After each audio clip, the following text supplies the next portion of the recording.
Hello, friends. Last week, we introduced you to Ascent Nutrition's mold and mycotoxin-free organic coffee.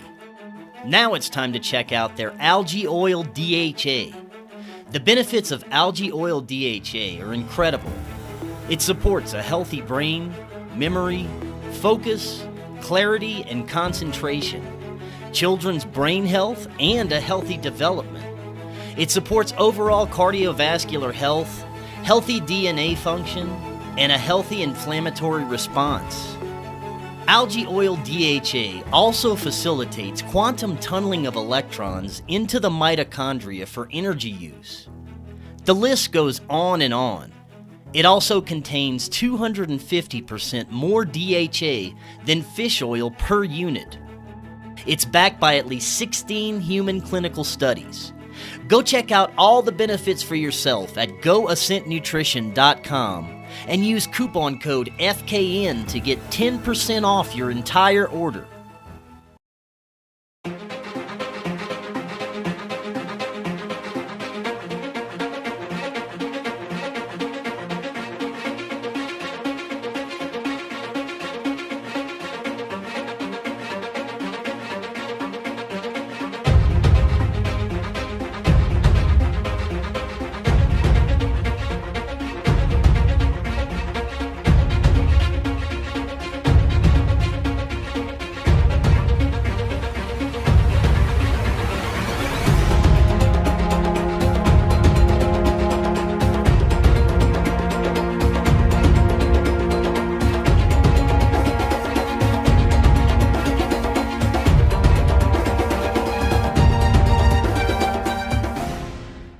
Welcome back to Forbidden Knowledge News. I'm your host, Chris Matthew.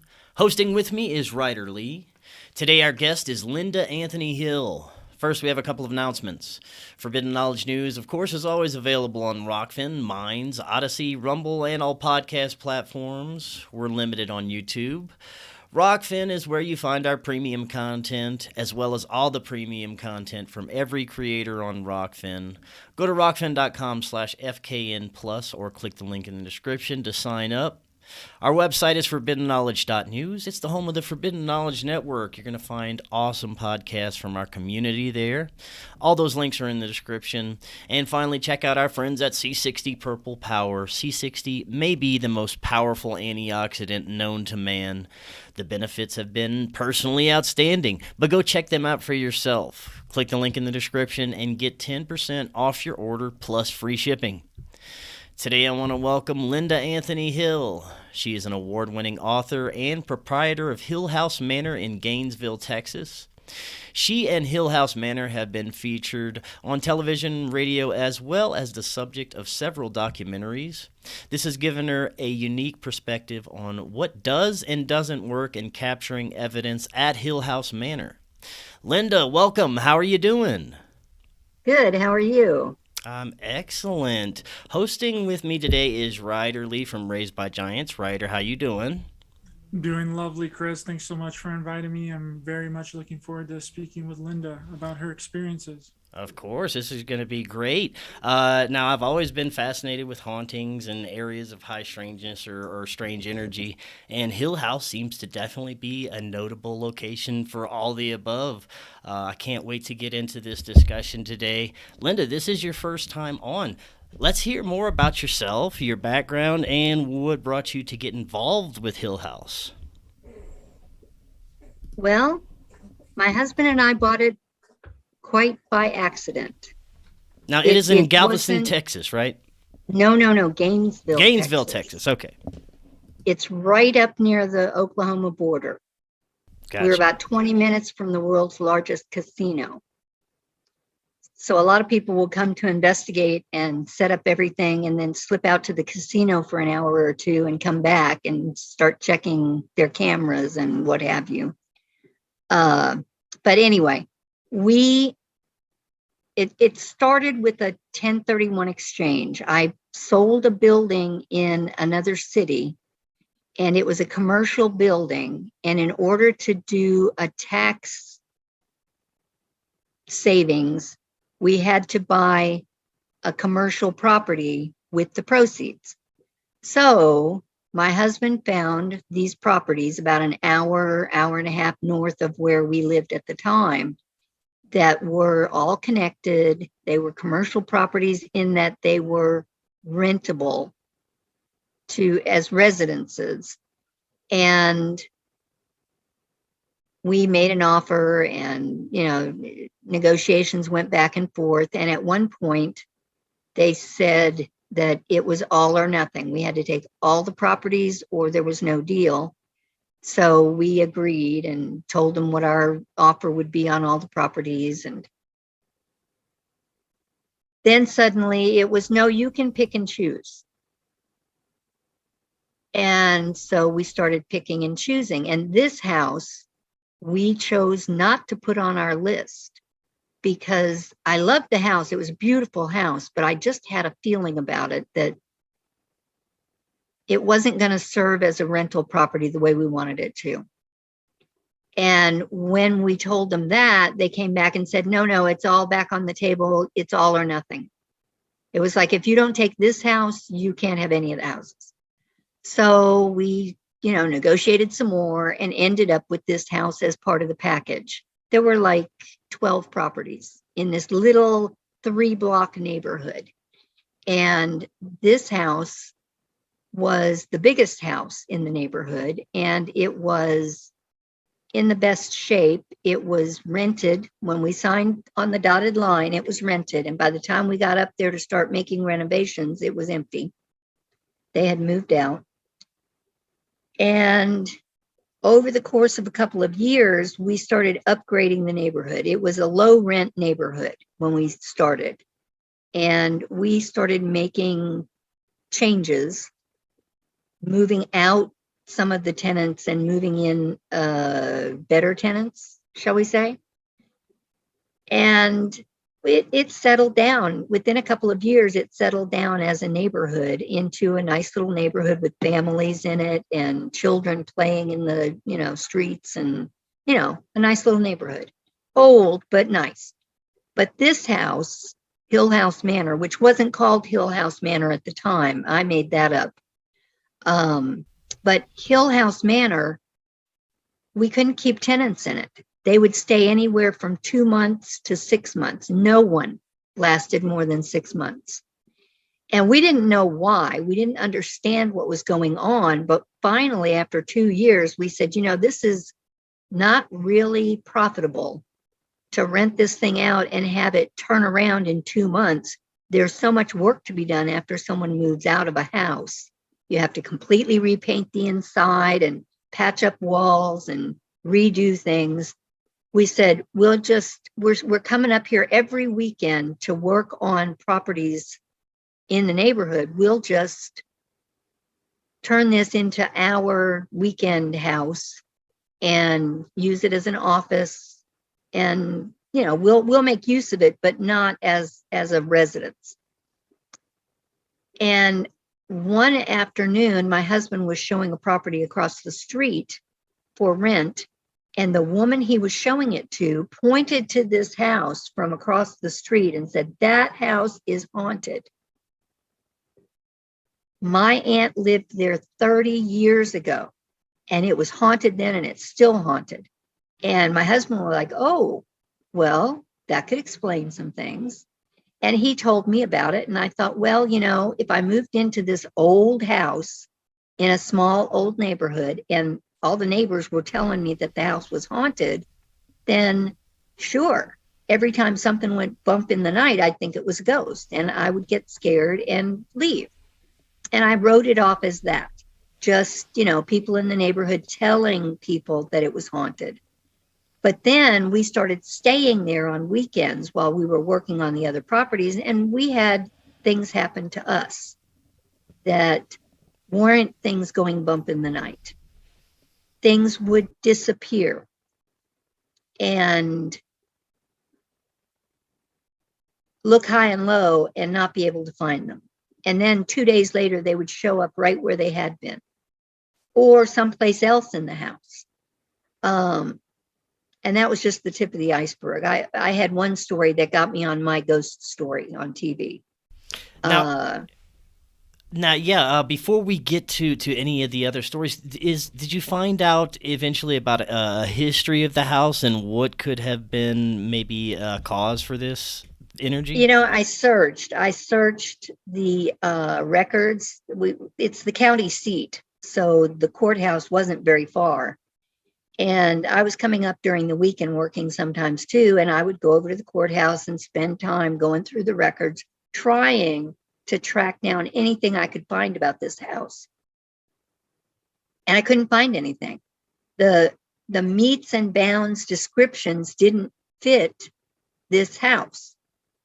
And I've even had people in Austin go looking for it in the records and couldn't find it. Now, the courthouse had a fire at some point in its history. And so some of the records may have been lost to a fire. But as far as records of any death, murder, what have you, there isn't anything. Now, there's been a lot of people that have investigated the house and have told us that they have talked to murder victims or different entities and told us, their findings, but no one has been able to produce a solid piece of evidence that says that's what happened, a newspaper article or a yearbook or anything. Now, I know of one person who did die in the property, and she does not haunt the place at all. No one's ever talked to me about her. She owned the house 2 owners before us. And we know for a fact she died in the house of cancer. Now, she had a ghost that haunted her, and that ghost still shows up from time to time in the house because I recognize the description that people have of her. But the woman we actually know died there doesn't show up ever. And there's you know approximately how old the house is, Linda? No, we do. That's one of the things we tried to trace was when was it built? And what we do know is that the house started as a 1-room cabin. And we're pretty sure it was in the 1840s, maybe the 1850s, which is about the time Texas was incorporated as a state. And about the time that Cook County, which is where Gainesville is, was incorporated as a county, was in the 1840s. But we don't have an exact date. But it started as a 1-room cabin. And instead of adding on to that cabin, they brought in another cabin and married the 2 together. Now and from there, they added to the back, they added to the side, they added to the middle, they added upstairs. It's just become this maze of rooms because you have to walk through one room to get to another room. People get lost in there. We have a map of the house. How many stories is it? Is it 3 stories? No, it's only 2. It's only 2 stories. Did you do any research on the history of the land at all? No. Okay, that might be interesting. We couldn't find the history of the house, so we don't know where to look for the history of the land. All right, yeah, that would definitely be something to further research. Tell us a little bit about some of the most profound experiences that you've had personally in the house. Well, you want me to tell you my ghost story experience? Sure. Okay. It was a summer day, and in Texas where are you? I'm in Colorado. Colorado. It does not get as hot there as it does in Texas. It gets very, very hot.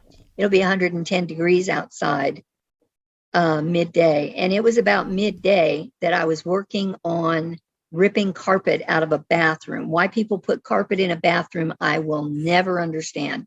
But I was over there ripping carpet out of this bathroom, and there was no air conditioning, and it was hot. And I was in this little tiny bathroom ripping carpet out. and I overheated.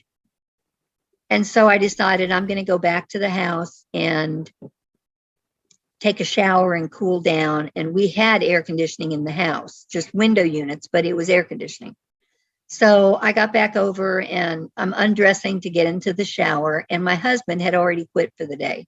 He was sitting in the bedroom. And at the time I had lost 15 pounds, which was, a good bit. And he told me that I was looking good. And I thanked him for it. And I went on into the shower. Now, having window units, there was no window unit in the bathroom. So I left the door open so that the cooler air could come into the bathroom and help cool me down. And I'm standing in the shower, just letting the cold water wash over me. And I see my husband come from the bedroom, and he stands in the doorway to the bathroom. And he said, looking good again. And I said, well, thank you again. And he said something and I said something, and we had a little conversation. And then he walked off towards the other direction of the house. And I thought he was going to get some coffee or something, because he drinks coffee 24/7. And it doesn't keep him from sleeping. I mean, he can drink a pot of coffee at 2:00 in the morning and go to sleep. I can't drink a cup of coffee in the morning and go to sleep that night. Anyway, 30 seconds later, here he comes from the bedroom again and stands in the doorway. And I looked, and I'm looking through a cheap Walmart curtain, the kind that you can almost see through, but not quite. And so it's a silhouette that I'm seeing more than the actual person. But, he and I were the only ones in the house. So I have to assume that it was him that I was talking to the first time. But the second time he came in, I said, what are you doing? And he said, who were you talking to?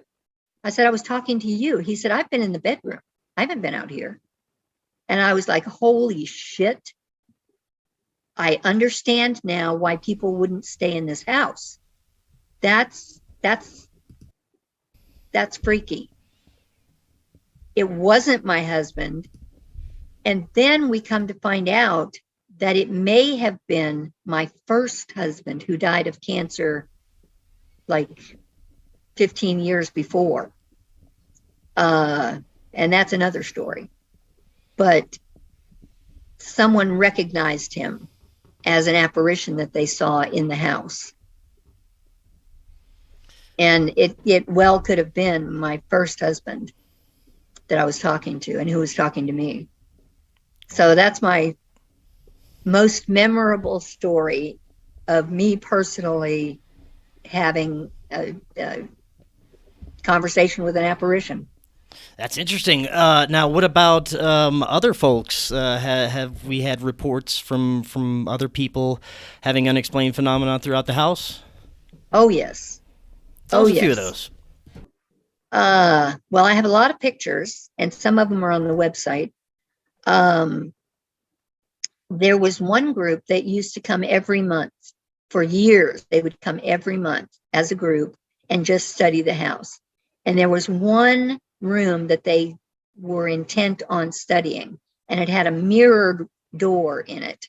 And it was an old, well, it still is an old door that,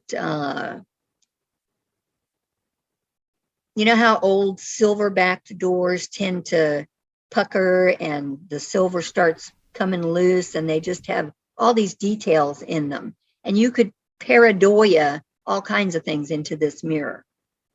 But they studied it so much that they knew every possible pareidolia. And so they were looking for things beyond that. But what they found on 2 occasions, 2 months in a row, was a shadow person in that mirrored door. And the mirror was reflecting a part of the room that was also in the shot. And there was no shadow in the shot, only in the mirror. And they got this twice. Now, how many? They don't come anymore. You said you've had teams of investigators come. How many people or how many different teams and how many different times have you had the house investigated? Hundreds. Hundreds. Hundreds of teams. We had a team there Saturday night, and we had a team there last Wednesday, and we had teams there last Friday and Saturday before that. We have teams almost every weekend. Not every weekend, but almost every weekend. And rarely, in the last few years, rarely do they come away with nothing. Do they all kind of experience the same kind of phenomenon, Linda? Because I always find it really interesting when you can have one person in a house in a haunted area or somewhere that's supposed paranormal activity, and one person experiences something and then the rest of the group doesn't. You know what I mean? Like, I think. Oh, yes. Yes. They're individual experiences, definitely. Now, one thing the house is very well known for in this part of the country is EVPs, electronic voice phenomenon. You practically have to not bring a recorder with you to not get an EVP in this house. And I'm talking about a Class A. I don't need to blow it up on some software. They just send it to me and I play it on my laptop and I can hear what's being said in the background. We have one EVP that finally convinced my husband of what was going on. There were two people in the room, a man and a woman, and they were talking about, he was talking about bringing his friends to investigate. It was his first time there. And she worked for me, so she'd been there quite a few times. And they were talking about it and talking about the people on the front porch. And suddenly in the background, well, not really in the background, it was almost as if they were talking into the microphone. A man who's not the man that was in the room says, "Bring them all." And it was so clear. I should have sent you a copy of that file so that you could play it. Why didn't I send you files? That's okay. Go ahead and send those to me and I'll pop them in. Anyway, yeah. That's just one example of an EVP that was crystal clear and totally obvious that it wasn't the man that had been speaking. They were the only two in the room, and here's a man saying, "Bring them all." Yeah. Has there been any video evidence of any? You mentioned a picture earlier in the EVPs. Has anyone caught any apparitions or yes, or anything on video?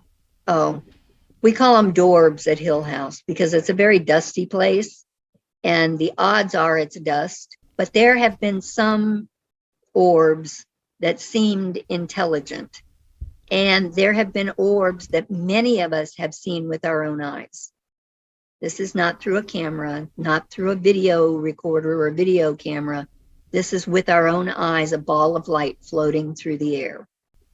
And several of us have seen it in various places in the house. But as far as apparitions, yes. We have pictures of apparitions that are very clearly something. What is that camera that it takes a picture and it has stick people in it? Oh, I know. Do you know the one I'm? It's like an XL. It's XL something. I know what you mean. Where it tracks out the apparition of movement. Yes, we've got lots of those. Lots of those. It's very hard to go into the house with one of those cameras and not pick up some kind of entity. Has anyone ever been harmed or hurt or pushed or shoved or scratched or attacked? Scratched, yes. There have been a few scratches. Hurt, not really. One woman was scratched through a boot. She was wearing boots and she had a scratch under the boot. She doesn't come back anymore either. Yeah. Now that I think of it. You're definitely going to have to send me the audio and as many video picture files as you want, and I'll definitely pop them up before this recording goes out for sure. Now, is there any areas of the house that are more have more energy, have more activity than others? No, It's the whole the thing. whole house. It's the whole house. We used to think there's got to be one area that's more so than the other, but there's not. Now, there's a well in the middle of the house, under the house, that we went ahead and cut out the floorboards so that you can see down into the well from the house. Put in glass, put in a structure around it so that people couldn't walk on it. And we didn't cut the beams.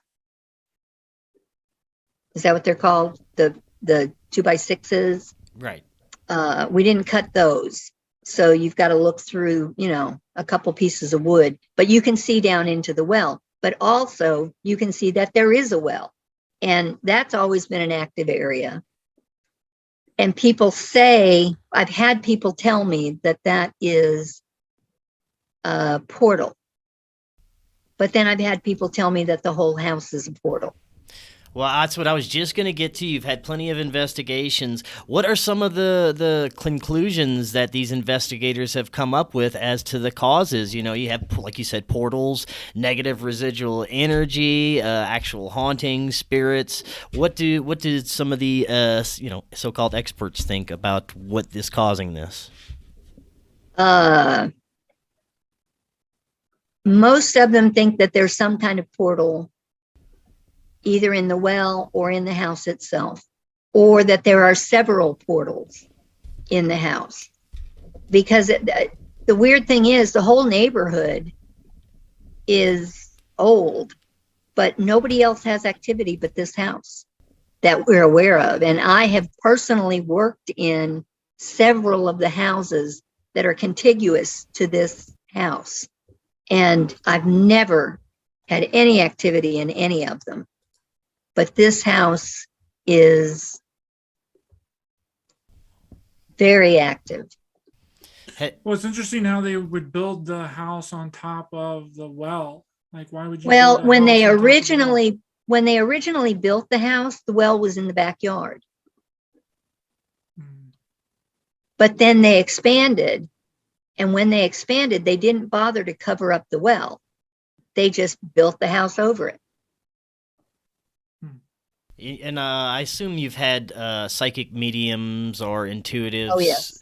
I've had one psychic medium that pulled up to the front of the house, and she had been in the house before, but it was an active evening for her.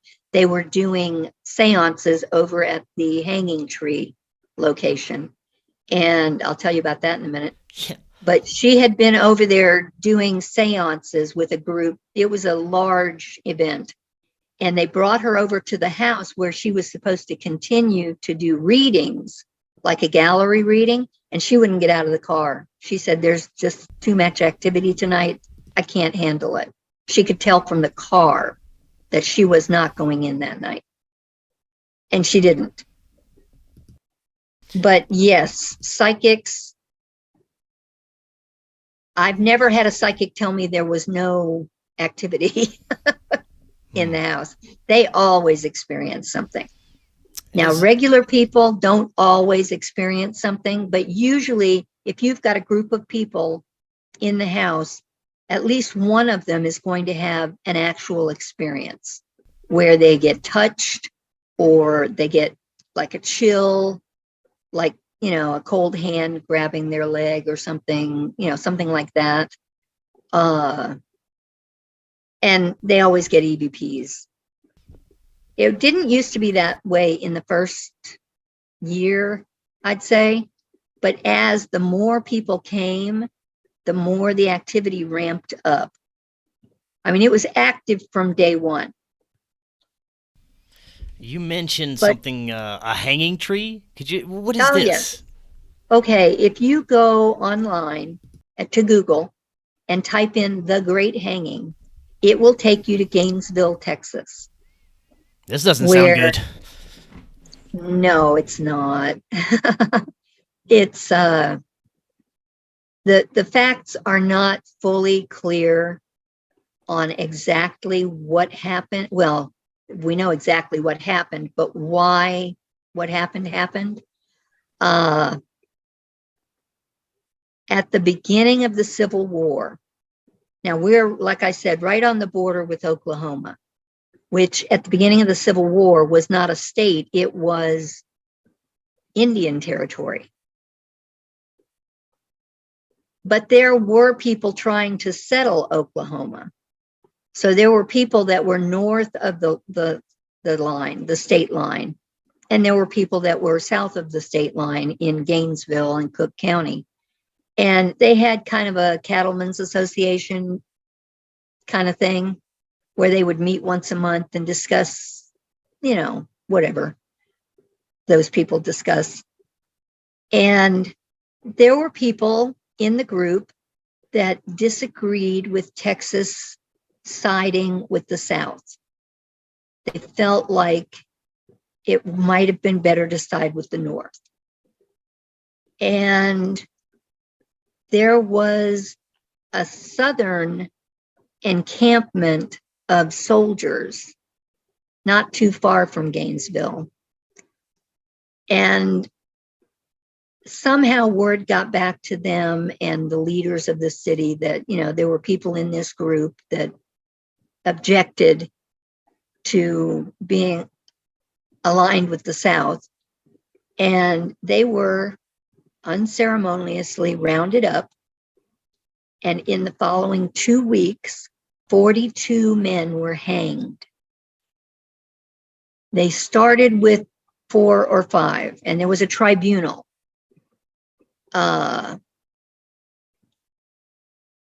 the tribunal found the first 4 or 5 guilty and, hanged them for treason at the hanging tree. And I think, if I remember correctly, their bodies were then taken back to the place that is now called Ott's Furniture Place, and that place is haunted too. Every building in downtown Gainesville is probably haunted. You can go in and get activity in most of them, but they won't admit it. This tree is on your property? The tree you No, were okay. It's about 3 or 4 blocks from us. I got you. So it's very convenient for an event to have some people at my house and some people over at the hanging tree and kind of swap people out, because my house is only 3,000 square feet. It won't hold, 40 or 50 people. You have to switch people out. Anyway, towards the end, the mobs that were gathering for these hearings started saying, look, if the tribunal was saying, okay, I think we've gone far enough. And the mob was saying, no, you haven't. You better give us some more people to hang or we'll hang you. Now that's one side of the story. Anyway, over the course of the 2 weeks, 42 men were hanged for treason against Texas and the Southern Confederacy. And that site, now the hanging tree is not there anymore. There's a tree there, but it was probably a baby when this all took place.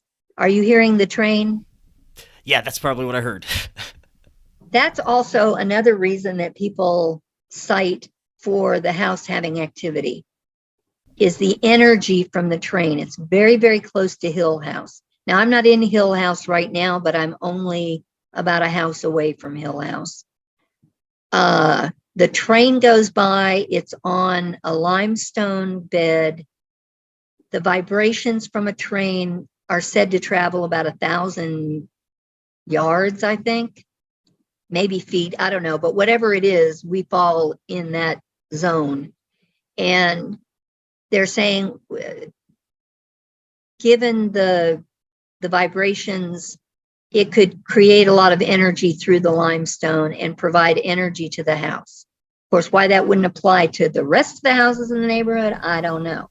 But that's been given, in addition to portals and what have you, that has been cited as a reason. Well, from Does the what you house just have limestone in it? Is the foundation of the house built by limestone or? No, it's a pier and beam. Yeah, You can crawl under the house. You can crawl under it. now from what you said, Now, it sounds like the area has a lot of trauma in general surrounding it from that era.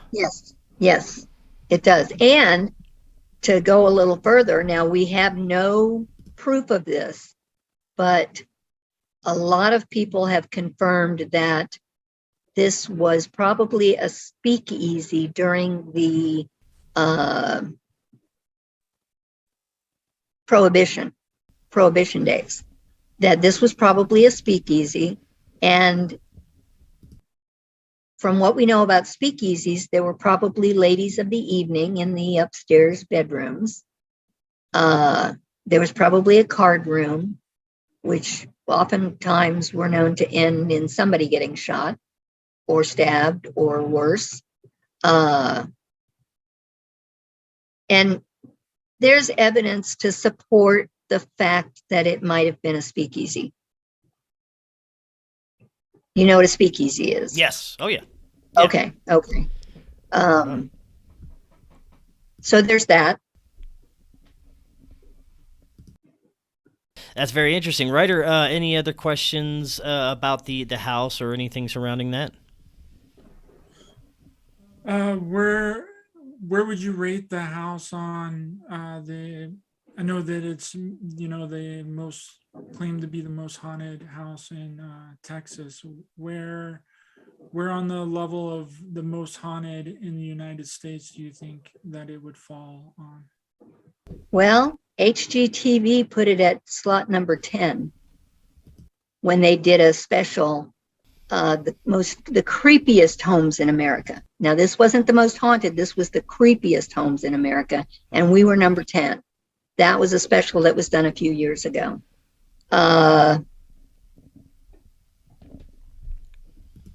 Most haunted, we're probably down around the 12th or the 13th.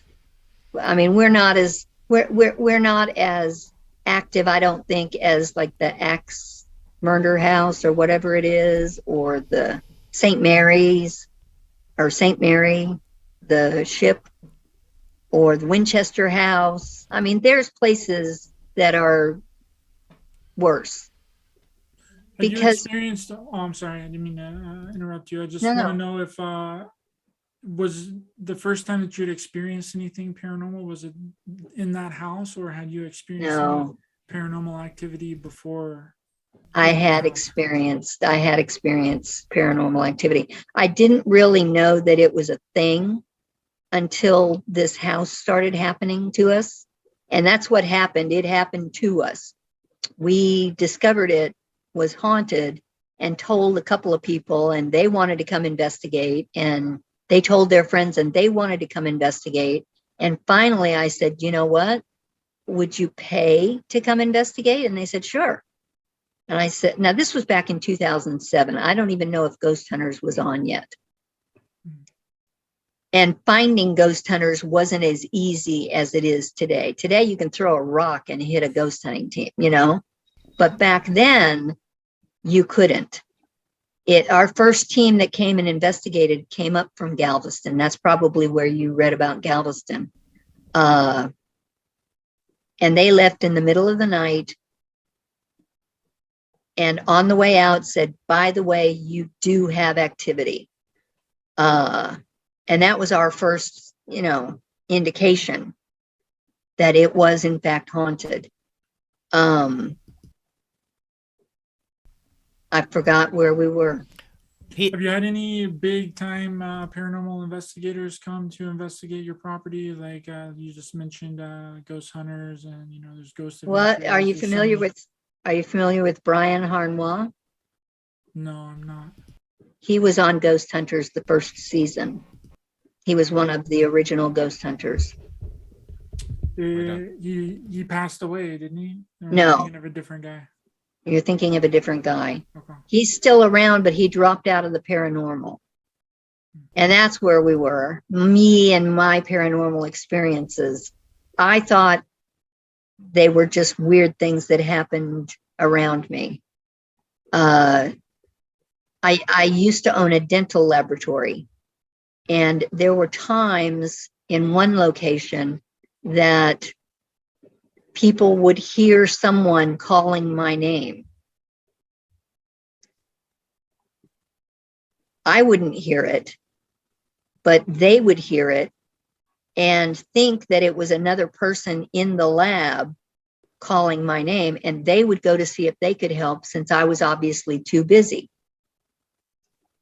And no one had called my name, and I hadn't heard it. The people around me had heard it. We had one of those alarms that when you walked through the front door, a bell would ring. And one morning, the bell rang, but nobody walked in. But about the time it would take them to get from there to the back of the lab where the break room was, the TV would turn on by itself. So I'm guessing that I've been affected by the paranormal for a long time. Now, but I didn't create this activity at Hill House because we've got a woman that pointed to it and said it's been haunted for 30 years or more. So, you know, that wasn't me. well, while we're talking about your personal past experiences, I'd also like to hear, you told me that you had a near-death experience way back in 1983, and I'd love to hear about that. I did. Yeah. And that changed me a lot. I had been in the hospital for a couple of weeks. They were trying to find out what was wrong with me. They went in and did a surgery and slipped. The knife slipped and they cut my ureter in two, and they had to go back in because whatever they did to fix it didn't work. And they had to go back in less than 48 hours, which you don't do that. When someone's been under, you wait at least 72 hours before you go back in. But they had to put me under, you know, in a smaller amount of time because it was critical. Anyway, they took me up to surgery, emergency surgery, and I was out. They had put me under. But at one point, I was floating above the operating table, and I watched everyone scurrying around like they were in a hurry, and they brought in a crash cart and they were trying to resuscitate me. And I was like on the ceiling watching. And then it was like I got bigger. Not that I went up higher, but I got bigger, and I could see the room above the surgery, and I could see the operatory I was in, and I could see the operatories on either side. So I was getting bigger. And at one point, I could see the whole hospital. And I saw my husband, my late husband, in the room I had been in, and they had told him that he needed to clear out the room because I wouldn't be coming back there. And he thought they were telling him I was dead because I had been that critical. And he had gone to lunch or dinner or something and come back, and, you know, nobody told him what had happened. Anyway, the next thing I knew, I was in ICU. And it was over. But seeing the world from that perspective and knowing that I was clinically dead for those few minutes, however long it was, and that I didn't just disappear. I didn't, you know, my spirit continued to exist. Made everything a little bit different for me. I had been a Christian. I'm not a Christian now. I had believed in the Holy Spirit and the Spirit, and but from a Christian perspective that I don't see it from now. There was no judgment. There was no hell or heaven waiting. It was just a continuation in a different form. And Hill House Manor just reinforces it, because what we have is intelligent interactions. Like if you get EVPs at Hill House, they're not just random EVPs. They're a response to something you've said, not in an interview situation. If you go into Hill House Manor and start interviewing the spirits, what's your name? When did you die? Blah, blah, blah, blah, blah, blah, blah, blah, blah. They're not interested. They've heard it all before. But if you sit around and start having a discussion and record it, they will try to jump into the discussion. They will interact. They want their voice heard. And that's what I find funny about people that want to go in and do an interview in a place that, I mean, yes, the spirits change from week to week. There's no guarantees who you're going to run into at Hill House. On any given week or weekend, you may run into, I mean, we've got some that people have named. We've got a grumpy old man. We've got a cowboy. We've got the kids. We've got a nurse. We've got a school teacher. We've got a lot of different characters that are recognizable, but they're not always there. There's no guarantees of who's going to be there this weekend for whatever team is investigating this weekend. And they may end up talking to someone that we've never heard of before. And I don't give out. Go ahead. Sorry. Do you think it's more of like you said, an intelligent haunting, or do you think there's some residual kinds of hauntings there too? Because like you said, like when people go in, I don't like it whenever they, demand that a spirit or a ghost or something, does something. Like they don't work on our time. If they're going to come through, they're going to come through when they want to come through, if they're intelligent. So is it more of an intelligent haunting there, or is there some kind of residual phenomenon going on as well? I don't know about the residual phenomenon. I know about the intelligent phenomenon. I've had people tell me that they did not believe in intelligent hauntings until they came to Hill House Manor and had conversations with the spirits. And now they're convinced. They may be rare, but they do happen. And they happen a lot at Hill House Manor. Are most of the interactions that you have others have experienced, are they benevolent for the most part? I mean, I know you said a couple of people have gotten scratched here or there. What's the overall energy like? We work very hard to keep it a positive energy. Like we had a team there Saturday night that claims that they encountered a demon. Now, that may or may not be true, but we will definitely in the next week or two be taking actions to get rid of that, because that's something we don't tolerate. We go to great lengths in many ways to keep the energy positive. We want you to have an experience at Hill House, but we don't want you to have a bad experience, a demonic experience. They're just not welcome.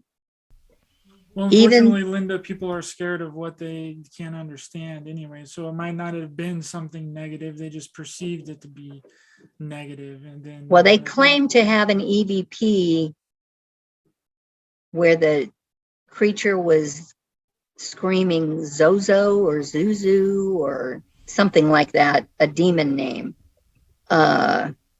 Which I don't know, wasn't that in Ghostbusters?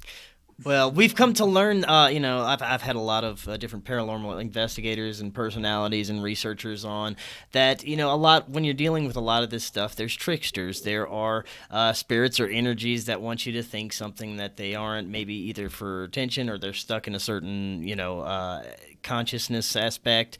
But there are definitely entities out there that'll try and get you to believe that there are something that they're not. And I've found that the most often that investigators find that that's what these things are, as opposed to actual demonic entities. But then again, it could be. I don't know.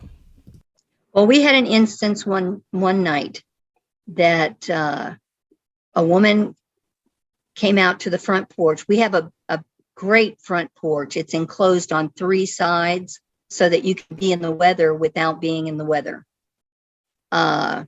And it's a gathering place. The less people smoke, the less of a gathering place it becomes. Used to be, there'd be, 8 people out on the front porch at any given time smoking. Now 3 or 4, maybe 2. But that used to be my favorite place because you'd sit around and have a conversation. But one girl came out and she said, there's a demon in the murder room. And I was like, tell me about it. And she said, well, it's a demon. I said, how do you know it's a demon? Did it tell you it was a demon? Yes. How did it tell you? Well, we asked it if it was a demon and it said yes. I said, so it didn't tell you it was a demon. You told it was a demon. She said, well, maybe. I said, now, I told you that there is an entity in the house that doesn't like women. At least not modern women. It's an old entity. It's from the 1800s. And that's when women wore skirts, women made babies, women went barefoot and pregnant. And, it is not fond of modern women. And it will sit around and have conversations, though, if there's a bunch of guys. So I told the guys to go back there and try just having a conversation and see if he'll join in. Well, she decided she had to go along with them. Well, I had already told her that there's an entity that doesn't like women and doesn't want to converse with women. So it figured out a way to get rid of her and make it all guys. It said it was a demon. Well, it didn't even say it was a demon. They said it was a demon, but it played along. It saw this as a perfect opportunity to get rid of her because he saw her getting scared of the idea that it was a demon.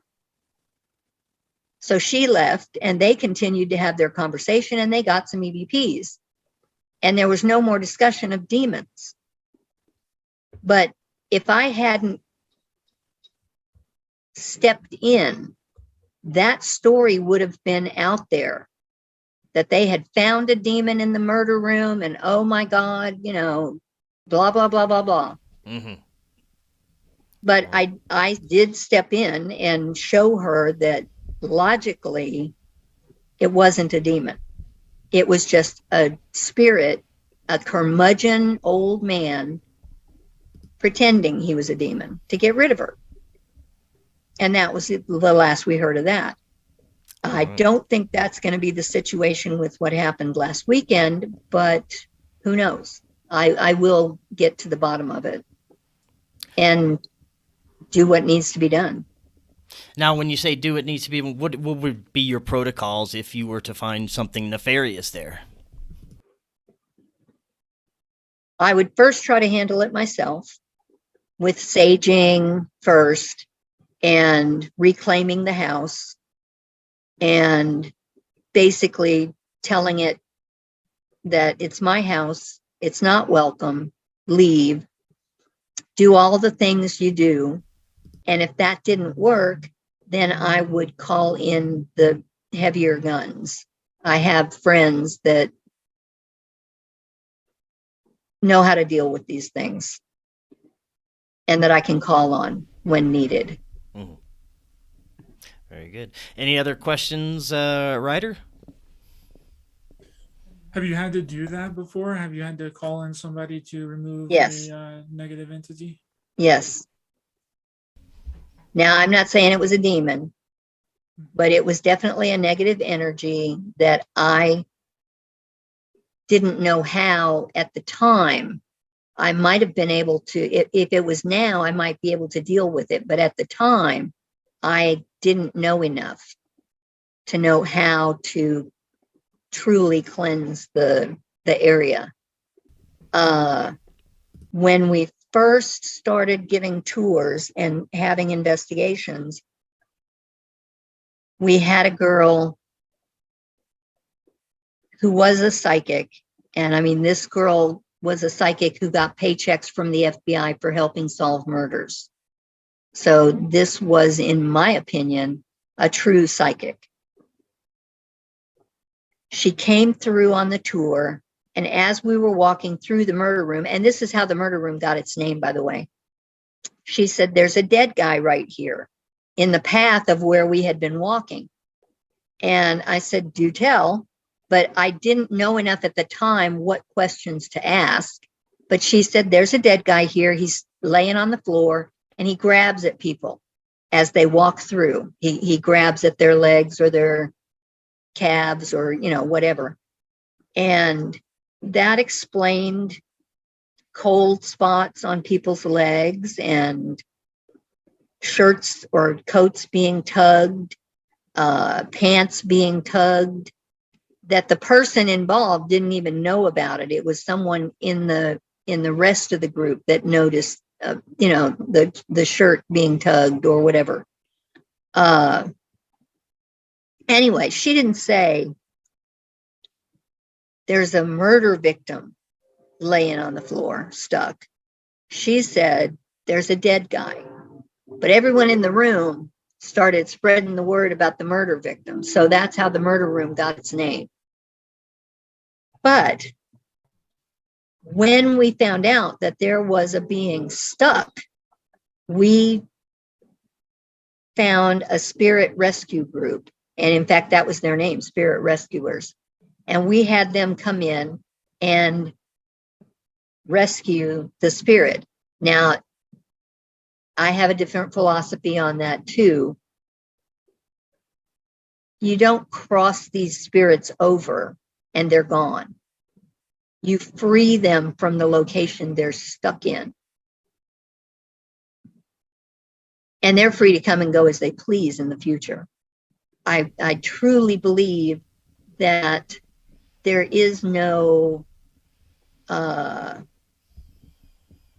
place that you go and you can't come back. I hate to say heaven because I believe there probably is a heaven. If when you die, what you're expecting and want is heaven, then you will probably go to your perception of heaven and be very happy there. Same thing applies to hell, and you may be stuck there. But if you're just freed up from the location that you're stuck in, which I believe happens when you die in circumstances that create a shock, an emotional shock, I believe that's what traps you in a location, the shock. And if that shock can be processed for that spirit, then that can free them up to go wherever they want to go and do whatever they want to do.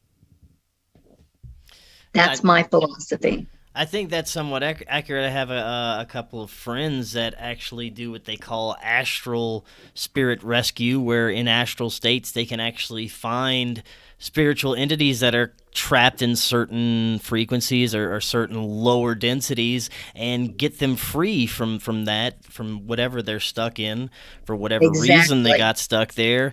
And they can do this through their own mental protection, which I find fascinating. Exactly. That's what they do with me is they show me their pictures. That's how I describe it. I don't communicate the way you and I are communicating, but I get their pictures and I get to free them up from those pictures. And they're always traumatic pictures that created the shock, that caused the emotional attachment to the location. And if you can get them to look at those pictures and free their emotions up, you can free the being. And I think that's all a demon is for most situations of demons. Now, I'm not saying there are not demons. I'm just saying the large majority of what people assume are demons are not demons. They are beings stuck, trapped in an emotional situation that they can't free themselves of. And they're projecting their pictures on people. The people may not see the pictures, but they feel the emotions. Like if you've ever walked into a place that you just felt terrified, maybe, just maybe, there is a trapped being who is terrified, and you are picking up on that emotion. There's nothing there to be terrified of, but you are empathically picking up on that emotion. And so you become terrified. So you believe there must be something there to be terrified of. And it's just this chain, this snowball. That's my personal belief. Right on. Now, anything, Ryder, before we close out? Anything else for Linda? No, just that I think that that theory is spot on. And I had a theory that, I know that your house doesn't have the residual kinds of activities, but I think that it's possible.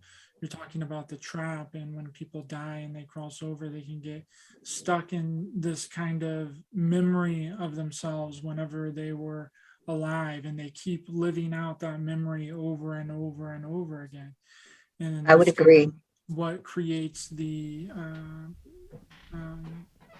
residual types of hauntings that's going on. It's just them reliving the tape over and over again, and maybe not realizing that they're dead and they can't move on. But the intelligent hauntings is something completely different.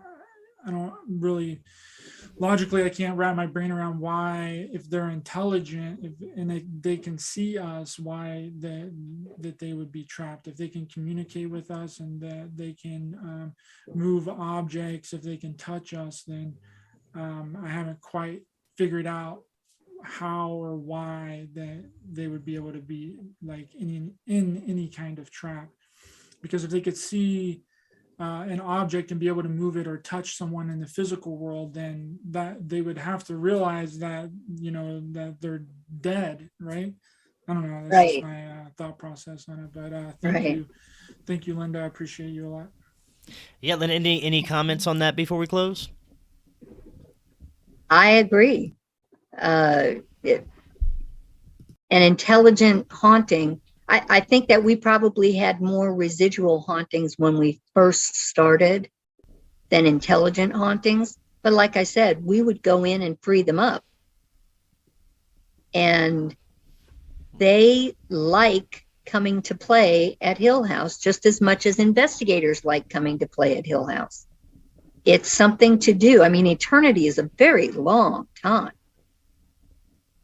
Yeah. What else are you going to do? Got to have that experience. Well, this was great. Yeah. Linda, you actually offer tours, right? Oh, yes. Well, what we offer is investigations. Okay. You can reserve the house. Let's say you wanted to come on a Friday night.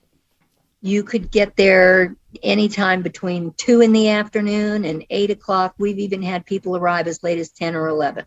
I don't give a tour at 10 or 11. They're on their own. Yeah. And people who've been before are on their own. They don't need a tour again. But I will give a tour to newbies if they want it. We have a lockbox situation where they get the code the day before they go, and they can let themselves in. We have air conditioning in a couple of rooms. We have heat in a couple of rooms when it's needed. But they get the house for the whole night. So if you start at, 6 o'clock in the afternoon, you've got it until the next morning at 9, 10, 11, whatever time you want to head out. It's not a bed and breakfast. There's no linens. There's no place to take well, there is a place to take a shower, but I wouldn't do it. The door doesn't lock. But they can investigate and they can bring all the equipment they want. We have lots of cameras already set up so that if all you want to do is watch on cameras, you can do that. Or if you want to film our cameras, you can do that. We don't have any equipment that you can use. You have to bring your own equipment. We have a team that can sometimes be persuaded to accompany you on an investigation so that you can use their equipment. They're not always available, but they're available often. And they don't charge anything. We charge. I mean, a Friday night is $175 for up to 10 people, and a Saturday night is $250 for up to 10 people. And you can have more people, you just have to pay more if you have more people. People don't understand that, but it's a lot of wear and tear on the staircases. We've rebuilt the back staircase twice from people going up and down the staircase, up and down the staircase. They just wear things out. We've had to redo the bathroom, the kitchen floor. Just, there's a lot of maintenance involved when you have that many people coming through a house that often. In your house, you go home, you sit down, you watch TV for a couple hours, you eat, you go back and watch some more TV, whatever, go on the computer. You're not running around the house the whole time. But when you come to investigate a house, you are running around the house the whole time. And it does put wear and tear on the house. Well, that still sounds like a bargain for, especially for having that many people in there for sure. And it sounds like a great time. You can't get a hotel room for that. Yeah. Not around here, you can't get a hotel room for that. Right.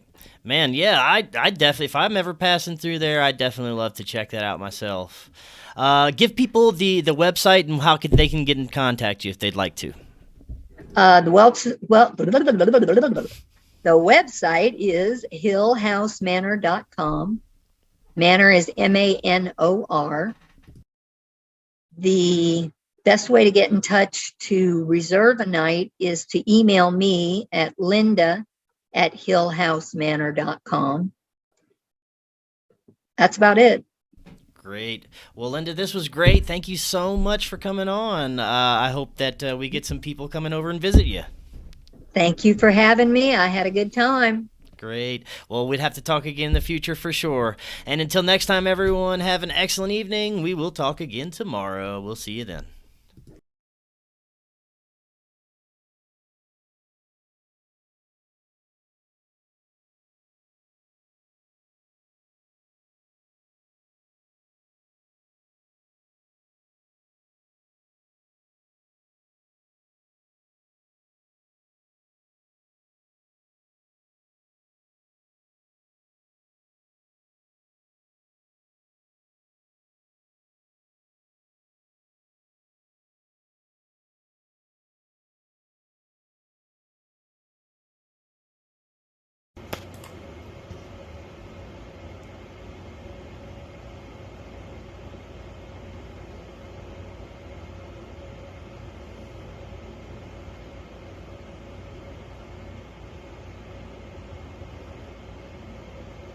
That's crazy.